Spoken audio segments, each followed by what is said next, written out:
ভারতের ৬ প্রতিষ্ঠানের উপর নিষেধাজ্ঞা আরোপ করেছে মার্কিন প্রেসিডেন্ট ডোনাল্ড ট্রাম্প। এর আওতায় যুক্তরাষ্ট্রে থাকা এসব প্রতিষ্ঠানের সম্পদ জব্দ করা হবে এবং মার্কিন নাগরিক ও কোম্পানিগুলো তাদের সঙ্গে ব্যবসা করতে পারবে না।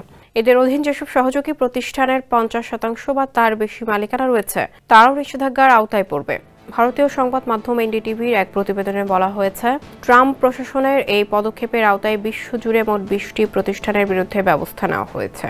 মার্কিন পররাষ্ট্র দপ্তর বুধবার এক বিবৃতিতে জানিয়েছে, নিষেধাজ্ঞার আওতায় আসা এসব ভারতীয় প্রতিষ্ঠান ইরানের পেট্রোলিয়াম পণ্য কেনাবেচা ও বিপণনের জন্য গুরুত্বপূর্ণ লেনদেনে ইচ্ছাকৃতভাবে অংশ নিয়েছে। এতে তারা যুক্তরাষ্ট্রের ইরান বিষয়ক নিষেধাজ্ঞা ভেঙেছে। ইরানের পেট্রোলিয়াম ও পেট্রোকেমিক্যাল পণ্যের বাণিজ্যে সংশ্লিষ্ট রয়েছে এসব কোম্পানি।